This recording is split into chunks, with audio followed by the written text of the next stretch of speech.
बिस्मिल्लाहिर्रहमानिर्रहीम जी। तो आज हमने करना है चैप्टर नंबर 12 जो कि है एक्सप्लोरिंग स्पेस के बारे में है ये सारा। सबसे पहले है give short answer. How does reflection telescope differ from refractive telescope. हमने बताना है कि रिफ्लेक्टिंग टेलीस्कोप जो है वो रिफ्रैक्टिंग टेलीस्कोप से किस तरह डिफरेंट है। सबसे पहले है रिफ्रैक्टिंग टेलीस्कोप। कह रहा simple refracting telescope consist of a long tube fitted with to lens. कह रहा है इसमें एक लंबी ट्यूब होती है जिसमें दो लेंस लगे हुए होते हैं each end of the tube, दोनों साइडों पे। ठीक है, जैसे एक लंबी ट्यूब होती है इसके दोनों साइडों पे क्या होता है, एक एक लेंस लगा होता है। This lens which refract the light, ये लाइट को रिफ्रैक्ट करता है कमिंग फ्रॉम द डिस्टेंस, जो कि ऑब्जेक्ट की तरफ से आ रही होती है एट अ पॉइंट, किसी भी पॉइंट में। इसको हम ऑब्जेक्टिव लेंस कहते हैं। This lens through which the image form, यहाँ पर इमेज बनता है by the objective lens is seen is called eyepiece, इसको हम आई पीस भी कहते हैं। नेक्स्ट हमारे पास रिफ्रैक्टिव लेंस। कह रहा the main part of are refractive lens are a large concave mirror. कह रहा है इसका जो मेन पार्ट होता है वो होता है कि इसके अंदर एक कनकेव मिरर होता है, एन आई पीस, इसमें एक आई पीस होता है, एंड अ ट्यूब, और एक ट्यूब होती है डैट होल्ड दम, जिसने इन सबको पकड़ा हुआ होता है। The objective mirror which is concave mirror. कह रहा है कि इसमें एक ऑब्जेक्टिव मिरर होता है जिसको हम कनकेव मिरर कहते हैं। Reflecting telescope can be made much larger that are reflecting telescope. कह रहा है कि ये जो होती है ये उससे बड़ी होती है, so that a better and bright image can be seen. तो यही वजह है कि इसमें अच्छा और बेहतर इमेज बन जाता है। नेक्स्ट क्वेश्चन हमारे पास क्वेश्चन नंबर 2 है व्हाट आर रॉकेट। रॉकेट क्या होते हैं? Rockets are the means of transporting spacecraft. कह रहा है कि ये ट्रांसपोर्टिंग स्पेसक्राफ्ट होते हैं, space shuttles and space stations into the space. Next है what is the advantage of putting telescope in space. कह रहा है कि टेलीस्कोप को स्पेस में भेजने का फ़ायदा क्या होता है। Telescope is an instrument. कह रहा टेलीस्कोप जो होता है ये एक इंस्ट्रूमेंट्स होता है that helps to see heavenly object, जो कि हमें देखने में मदद देता है कौन सी चीज़ों को, बारी जो बहुत दूर की चीज़ें होती हैं उनको भी क्लियर दिखाने में मदद देता है। Hubble telescope can produce clear image. कह रहा है कि ये क्लियर इमेज देता है astrochemical objects which are very far from earth, जो कि अर्थ से बहुत, हमारी ज़मीन से बहुत दूर, यानी कि स्पेस में जो चीज़ें होती हैं उन चीज़ों का क्लियर इमेज दिखाता है। नेक्स्ट है what is remote sensing. Remote sensing क्या होती है? कह रहा फॉसल फ्यूल्स जैसे कि कोयल, पेट्रोलियम एंड नेचुरल गैस वगैरह underground water reserves can be located with the help of satellites. This study is known as remote sensing. ठीक है, फॉसल फ्यूल्स की जो स्टडी होती है इसको हम रिमोट सेंसिंग कहते हैं। नेक्स्ट है for what GPS stands for. कह रहा जीपीएस क्या होता है? Global position system. कि जीपीएस क्या होता है? Global position system.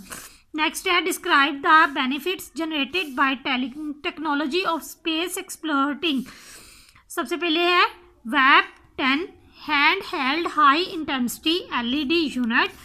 इसके बाद है इंफ्रारेड थर्मोमीटर। नेक्स्ट है kidney dialysis machine and cameras. Next है technology use for insulting the space station. Next है ग्लोबल नेविगेशन। कह रहा geostationary orbits and GPS use the network of satellites orbit the earth. Importance इसकी क्या है? कह रहा this systems helps our television receivers and mobile phones to catch signals. कह रहा है ये सिग्नल्स को कैच करने के लिए हमारी हेल्प करता है फ्रॉम द सैटेलाइट, सैटेलाइट से मूविंग अराउंड द ग्लोब, जो कि ग्लोब के गिर्द घूम रही होती है। नेक्स्ट है फॉर सिलेक्टिंग बेस्ट रूट। कह रहा the travellers can be this system not only for knowing where they are travelling but also for selecting best route to their destination. कह रहा है कि ये उनको हेल्प करता, ना सिर्फ उनको बताता है कि आप लोग कहाँ पर ट्रैवल कर रहे हो, बल्कि उनको हेल्प भी करता है कि वो अपनी मर्जी से अपना रास्ता कर चुन ले। Use of GPS. जीपीएस कहाँ पर यूज़ होता है? Aeroplane pilots. ठीक है, एरोप्लेन के पायलट्स में, सेलर्स ऑफ बोट्स, बोट्स में, desert hikers and use the GPS in mobile phone to find the position and get information about the surrounding. ठीक है। जीपीएस जो होता है ये गाड़ियों में यूज़ भी होता है, एरोप्लेन्स में यूज़ होता है, इसके बाद हमारे मोबाइल्स में, यानी कि इससे हम जीपीएस का मेन काम होता है कि ये आपको लोकेशन बता देता है कि आपकी लोकेशन क्या है। नेक्स्ट है natural climate. The satellites have also made it easy to predict natural climate such as floods, storms and hurricanes. ये क्या करता है, हमें हमारी हिफाजत करता है किस चीज़ से, फ्लड, स्टॉर्म्स, यानी कि हमें पहले से बता देता है कि हमें स्लैब्स वगैरह आने वाले हैं। नेक्स्ट है ऑटोमेटिक फंक्शन।